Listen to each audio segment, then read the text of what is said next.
welcome back to my channel Love to Nursing. Today we learn about Maslow's hierarchy of needs.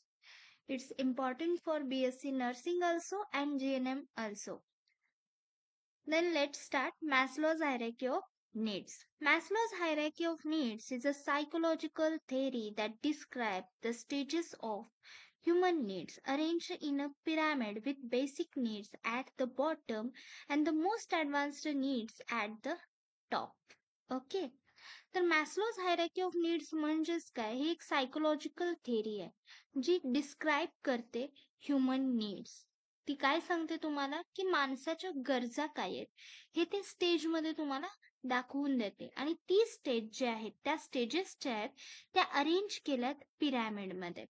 Pyramid म्हणजे काय, एका त्रिकोणी मध्ये ते सगळे ह्युमन नीड्स, ज्या काही माणसाच्या गरजा आहेत त्या बसवलेल्या आहेत. बॉटमला त्याची सगळ्यात बेसिक नीड म्हणजे जो हा पाया आहे तिथं त्याची सगळ्यात बेसिक नीड आणि सर्वात वरती जी आहे ती ऍडव्हान्स्ड नीड. ओके, अशा प्रकारे या पिरॅमिडला डिझाईन केलेलं आहे. ओके, एक सायकोलॉजिकल थेरी आहे ज्यामध्ये ह्युमन नीडच्या गरजा डिस्क्राईब केल्या.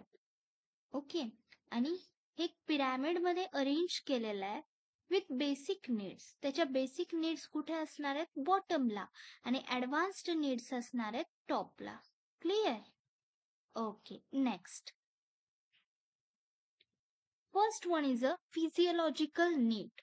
आता माणूस आपण पहिल्यापासून पहिली ते तिसरी ऑरेल्स आतापर्यंत सुद्धा आपण जर आपल्याला जर कुणी क्वेश्चन विचारला की माणसाच्या मूलभूत गरजा कोणत्या, तर आपण डोळे बंद करून किंवा झोपेत सुद्धा बोलू की अन्न, वस्त्र, निवारा, ऑक्सिजन आणि पाणी. ओके, ऑक्सिजन आणि पाणी जरी नाही म्हणलं तुम्ही तरी अन्न, वस्त्र, निवारा हे तरी येतच पटकन लक्षात. ओके, तर ह्या आपल्या फिजिओलॉजिकल नीड्स आहेत. पहिल्या, अन्न, वस्त्र आणि निवारा. का गरजेचे आहेत, आपल्याला सर्व्हाइव्ह करण्यासाठी, आपल्याला ह्या पृथ्वी तलावर जगण्यासाठी अन्न, वस्त्र, निवारा, पाणी आणि ऑक्सिजन हे खूप महत्वाचे आहेत.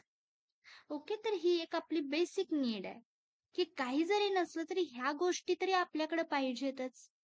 ओके, अन्न हवंय जगण्यासाठी, पोटासाठी. ओके, वस्त्र हवंय स्वतःला प्रोटेक्ट करण्यासाठी. पाणी पाणी हवंय आपल्याला पिण्यासाठी, आपलं बॉडी हायड्रेटेड ठेवण्यासाठी. ओके, निवारा की काहीतरी शेल्टर पाहिजे आपल्याला राहण्यासाठी, जेणेकरून ज्या काही हॅपन होतात, ज्या काही कॅलॅमिटीज हॅपन होतात बाहेर, त्याच्यापासून वाचण्यासाठी आपल्याला निवारा हवा. आणि ऑक्सिजन तर का हवाय आपल्याला, जगण्यासाठी ऑक्सिजन हवाय. ओके, तर ह्या आपल्या 5 मूलभूत गरजा आहेत. हंगर, शेल्टर, थ्रस्ट अँड झोप सुद्धा महत्वाची आहे. का, कारण मेंटल रिकवर होण्यासाठी जर समजा तुम्हाला स्ट्रेस आला तर तुम्ही एक छोटीशी नॅप जरी घेतली दुपारी तरी सुद्धा तुम्ही मेंटली स्टेबल राहू शकता. Clear? Okay, next. Safety needs. आता फर्स्ट आपण बघितलं फिजिओलॉजिकल नीड्स म्हणजे आपल्या मूलभूत गरजा. नेक्स्ट काय बघायचं आपल्याला, safety and security. These needs related to security and stability include personal safety, health and financial security.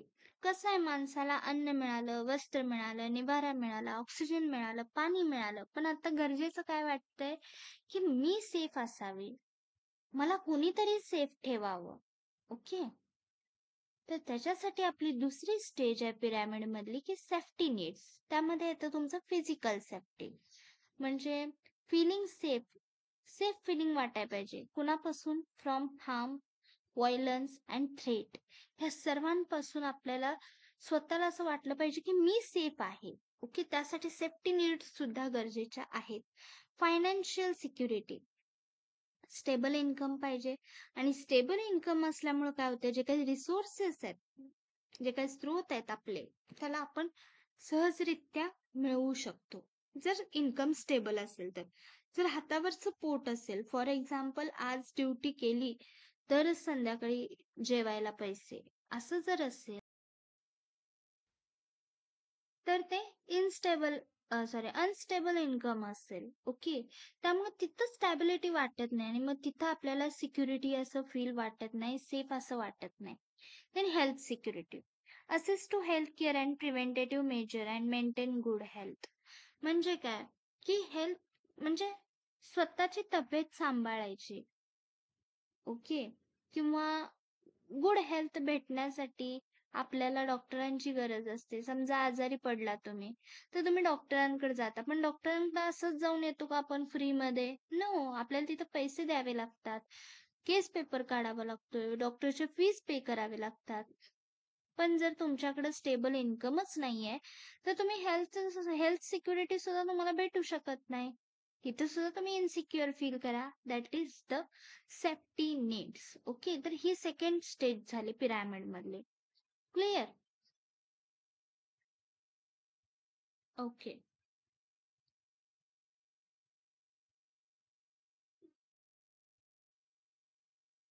Next आहे लव्ह अँड बिलॉंगिंग नीड्स. आता आपली पहिली मूलभूत गरजा झाली, दुसरं सेफ्टी झालं, तिसरं जे आहे ते प्रेम. ओके. प्रेम, कनेक्शन, इंटिमेसी, एक्सेप्टन्स. सगळं काय आहे पण प्रेम नाही. पैसा आहे, शोहरत आहे, दौलत आहे, बस प्यार ही नाहीये. मग काय उपयोग आहे या दौलत शोहरतचा? असं नाही म्हणत आहे की प्रेम सगळं आहे आणि असं पण नाही म्हणत आहे की पैसा सगळं आहे. पैसा पण तेवढाच इम्पॉर्टंट आहे जेवढं प्रेम आहे आणि प्रेम पण तेवढंच इम्पॉर्टंट आहे जेवढं पैसा आहे. ओके. 50-50 आहे. असं नाही की मेरे पास प्यार है तुम्हारे पास क्या है. नो. असं नको आहे आपल्याला. सगळं असावं. मूलभूत गरजा तुमच्या कंप्लीट असायला पाहिजेत, सेफ्टी अँड सिक्युरिटी असायला पाहिजे आणि लव्ह अँड बिलॉंगिंग. तर नेक्स्ट आपलं सोशल कनेक्शन. तर हे जे नीड आहे ते फोकस कशावर असते? सोशल कनेक्शनवर. मग त्यामध्ये तुम्हाला लव्ह, बिलॉंगिंग अँड एक्सेप्टन्स भेटून जातं. फर्स्ट आहे intimacy. Having close relationship with family, friends and romantic partners. आता इंटिमेसी म्हणजे काय? की तुम्ही कुणाच्या तरी जवळ असता, एकदम क्लोज असता. तुम्ही शेअर करू शकता, तुमचे प्रॉब्लेम शेअर करू शकता, तुमचे फीलिंग शेअर करू शकता. मग ती फॅमिली सोबत असू दे, फ्रेंड सोबत असू दे किंवा तुमच्या बेस्ट फ्रेंड सोबत असू दे किंवा तुमच्या फियांसी सोबत असू दे. Okay. That is called as intimacy. की कुणीतरी आहे तुमचं दुःख ऐकून घेण्यासाठी किंवा सुख वाटून घेण्यासाठी. Then acceptance. Feeling accepted and valued by others in social group or communities. Acceptance म्हणजे काय? की सर्व काही एक्सेप्ट करून घेणं. फिलिंग दुसऱ्याच्या एक्सेप्ट करून घेणं. प्लस सोशल ग्रुपवर व्हॅल्यू देणं. ओके. दुसऱ्यांकडून स्वतःला व्हॅल्यू प्राप्त करून घेणं. कम्युनिटीकडून व्हॅल्यू प्राप्त करून घेणं. This is called acceptance. Then connection. Feeling a sense of belonging and connection to a group or community. कसं असतं, एक आपण दुसऱ्या एकाशी फ्रेंडशिप करतो, मग त्याचे फ्रेंड्स पण तुमचे होऊन जातात. ओके. नंतर हे ग्रुप असा वाढत जातो. That is called connection and this is belonging in to the love and affection और बिलॉंगिंग नीड्स. तर गरजेचं आहे प्रेम, सद्भावना हे सर्व गरजेचं आहे. ते मेंटल हेल्दी राहण्यासाठी आपल्याला हेल्प करतं. Clear?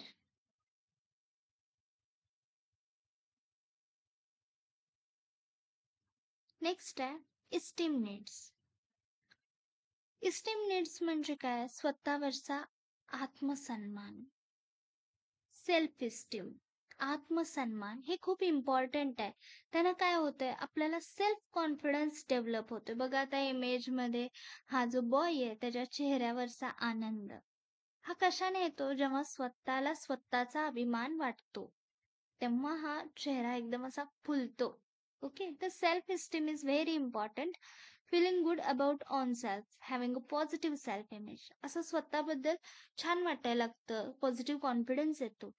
Okay. Self image positive वाटायला लागते. त्यामुळे काय होतं? कॉन्फिडन्स वाढतो आणि रिस्पेक्ट वाढते.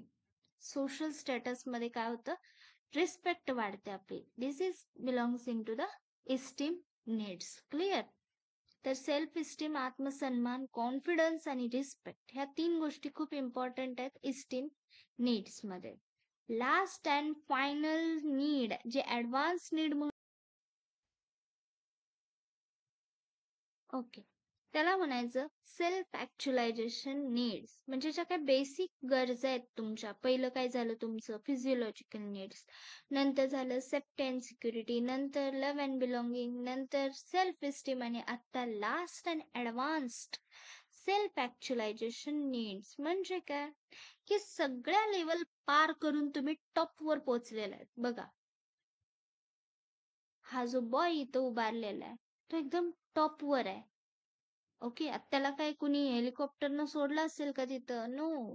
तो इतकी सर्व मेहनत करून बेसिक पासून त्यानं पूर्ण माउंटेन ट्रेक केलाय आणि तो इथं आलेला आहे. ओके. तर फर्स्ट काय आहे सांगितलंय की फोकसिंग ऑन पर्सनल ग्रोथ. एक हायेस्ट लेवल ऑफ नीड आहे. ह्याच्यामध्ये फोकस कशावर केला जातो? पर्सनल ग्रोथवर प्लस तुमची क्रिएटिव्हिटी आणि वन्स पोटेन्शियल. तुमच्या आतलं पोटेन्शियल तुम्ही ओळखू शकता इथं येऊपर्यंत. फर्स्ट आहे तुमचं पर्सनल ग्रोथ. तुम्ही कंटिन्युअस लर्न करत असतात, न्यू स्किल डेव्हलप करत असतात, तुमचं नॉलेज एक्सपांड करत असता. क्रिएटिव्हिटी, तुम्ही क्रिएटिव्हिटी बनत जाताय, क्रिएटिव्ह बनत जाताय, स्वतःला एक्सप्रेस करत जाताय. Art, music, writing and all over activities creativity तुम्ही फॉर्म करत जाताय.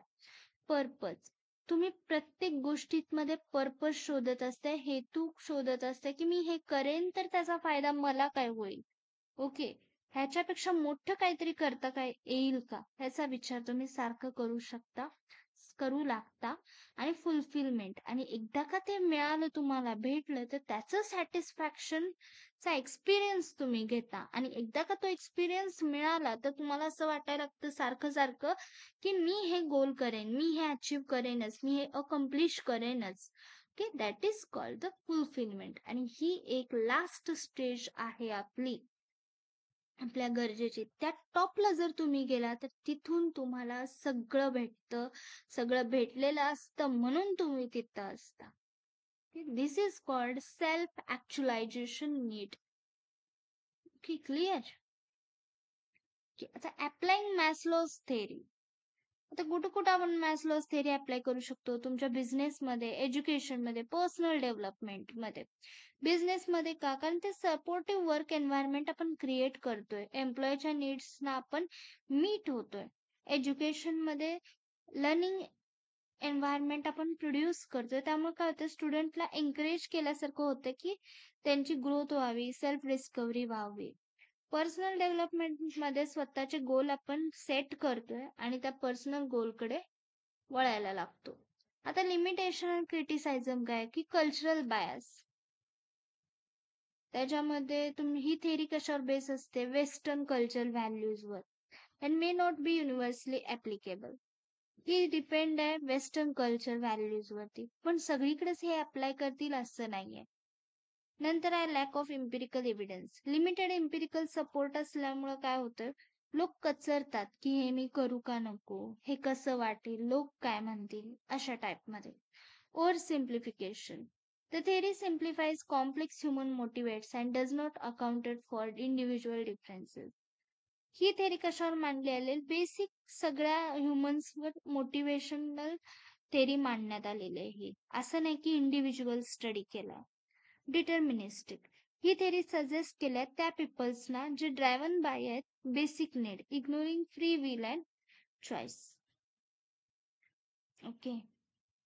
ज्यांना फ्री विल आहे, इच्छा आकांक्षा, त्यांनी इग्नोर करून जे बेसिक नीड पासून सुरुवात केलेली आहे. कन्क्ल्युजन काय की जेव्हा ह्युमन नीड्सच्या गरजा कंप्लीट होतात तेव्हा तो फायनल स्टेजला जातो. And this is the valuable framework for understanding human motivation and needs. I hope you understood this video. Thank you so much, guys, for watching my video. Press the like button, share to your nursing friends. Bye. Keep in touch. Be healthy.